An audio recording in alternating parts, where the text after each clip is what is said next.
पहला वीडियो जरूर देखें, लिंक डिस्क्रिप्शन में है। तो चलिए वीडियो को शुरू करते हैं।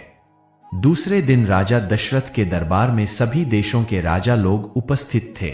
सभी को संबोधित करते हुए दशरथ ने कहा, हे नृपगण, मैं अपनी और अयोध्यावासियों की ओर से आप सभी का हार्दिक स्वागत करता हूं। आपको ज्ञात ही है कि अयोध्या नगरी में अनेक पीढ़ियों से इक्ष्वाकु वंश का शासन चलता आ रहा है। इस परंपरा को निर्वाह करते हुए मैं अब अयोध्या का शासनभार अपने सभी प्रकार से योग्य, वीर, पराक्रमी, मेधावी, धर्मप्रायण और नीति निपुण ज्येष्ठ पुत्र राम को सौंपना चाहता हूं।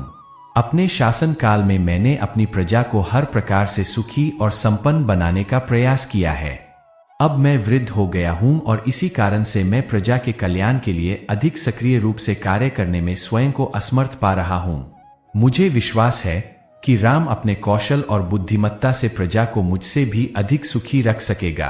अपने इस विचार को कार्यान्वित करने के लिए मैंने राज्य के ब्राह्मणों, विद्वानों एवं नीतिज्ञों से अनुमति ले ली है। वे सभी मेरे इस विचार से सहमत है और उन्हें विश्वास है कि राम शत्रुओं के आक्रमणों से भी देश की रक्षा करने में सक्षम है। राम में राजत्व के सभी गुण विद्यमान हैं। उनकी दृष्टि में राम अयोध्या का ही नहीं वरन तीनों लोकों का राजा होने की भी योग्यता रखता है। इस राज्य के लिए आप लोगों की सम्मति भी अत्यंत महत्वपूर्ण है। अतः आप लोग इस विषय में अपनी सम्मति प्रदान करें। महाराज दशरथ के इस प्रकार कहने पर वहां पर उपस्थित सभी राजाओं ने प्रसन्नतापूर्वक राम के राजतिलक के लिए अपनी सम्मति दे दी। राजा दशरथ ने कहा, आप लोगों की सम्मति पाकर मैं अत्यंत प्रसन्न हूं, क्योंकि चैत्र मास, जो सब मासों में श्रेष्ठ मधुमास कहलाता है, चल रहा है। कल ही राम के राजतिलक के उत्सव का आयोजन किया जाए। मैं मुनिश्रेष्ठ वशिष्ठ जी से प्रार्थना करता हूं कि वे राम के राजतिलक की तैयारी का प्रबंध करें। राजा दशरथ की प्रार्थना को स्वीकार करके राजगुरु वशिष्ठ जी ने संबंधित अधिकारियों को आज्ञा दी कि वे यथाशीघ्र स्वर्ण, रजत, उज्ज्वल माणिक्य, सुगंधित औषधियों, श्वेत सुगंधियुक्त मालाओं, लाजा, घृत, मधु, उत्तम वस्त्रादि एकत्रित करने का प्रबंध करें। चतुरंगिनी सेना को सुसज्जित रहने का आदेश दें। स्वर्ण हौदों से सजे हुए हाथियों, श्वेत चवरों, सूर्य का प्रतीक अंकित ध्वजाओं और परंपरा से चले आने वाले श्वेत निर्मल छत्र, स्वर्ण निर्मित 100 घोड़े, स्वर्ण मंडित सींगों वाले सांड, सिंह की अक्षुण्ण त्वचा आदि का शीघ्र प्रबंध करें। सुसज्जित वेदी का निर्माण करें। इस प्रकार अन्य और जितने भी आवश्यक निर्देश थे, उन्होंने संबंधित अधिकारियों को दे दिए। इसके पश्चात राजा दशरथ ने प्रधानमंत्री सुमंत से राम को शीघ्र लिवा लाने के लिए कहा। महाराज की आज्ञा के अनुसार सुमंत रामचंद्र जी को रथ में अपने साथ बिठाकर लिवा लाए। अत्यंत श्रद्धा के साथ राम ने पिता को प्रणाम किया और उपस्थित जनों का यथोचित अभिवादन किया।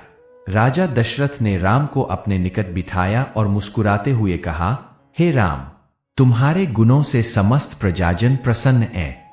इसलिए मैंने निश्चय किया है कि मैं कल तुम्हारा राजतिलक दर दूंगा। इस विषय में मैंने ब्राह्मणों, मंत्रियों, विद्वानों एवं समस्त राजा महाराजाओं की भी सम्मति प्राप्त कर लिया है। इस अवसर पर मैं तुम्हें अपने अनुभव से प्राप्त कुछ सीख देना चाहता हूं। सबसे पहली बात तो यह है कि तुम कभी विनयशीलता का त्याग मत करना। इंद्रियों को सदा अपने वश में रखना।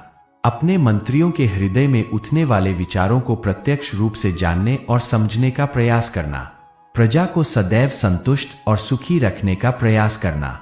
यदि मेरी कही इन बातों का तुम अनुसरण करोगे तो तुम सब प्रकार की विपत्तियों से सुरक्षित रहोगे और लोकप्रियता अर्जित करते हुए निष्कंटक राजकाज चला सकोगे। यह सिद्धांत की बात है कि जो राजा अपनी प्रजा को प्रसन्न और सुखी रखने के लिए सदैव प्रयत्नशील रहता है, उसका संसार में कोई शत्रु नहीं होता। यदि कोई व्यक्ति स्वार्थवश उसका अनिष्ट करना भी चाहे तो भी वह अपने उद्देश्य में सफलता नहीं प्राप्त कर सकता, क्योंकि ऐसे राजा को अपनी प्रजा एवं मित्रों का हार्दिक समर्थन प्राप्त होता है। पिता से यह उपयोगी शिक्षा प्राप्त करके राम ने स्वयं को धन्य माना और उन्होंने अपने पिता को आश्वासन दिया कि वे अक्षरश इन बातों का पालन करेंगे। दास दासियों ने राजा के मुख से राम का राजतिलक करने की बात सुनी तो वे प्रसन्नता से उछलते हुए महारानी कौशल्या के पास जाकर उन्हें यह शुभ संवाद सुनाया, जिसे सुनकर उनका रोम रोम पुलकित हो गया। इस शुभ समाचार के सुनाने वालों को उन्होंने बहुत सा स्वर्ण, वस्त्राभूषण देकर मालामाल कर दिया।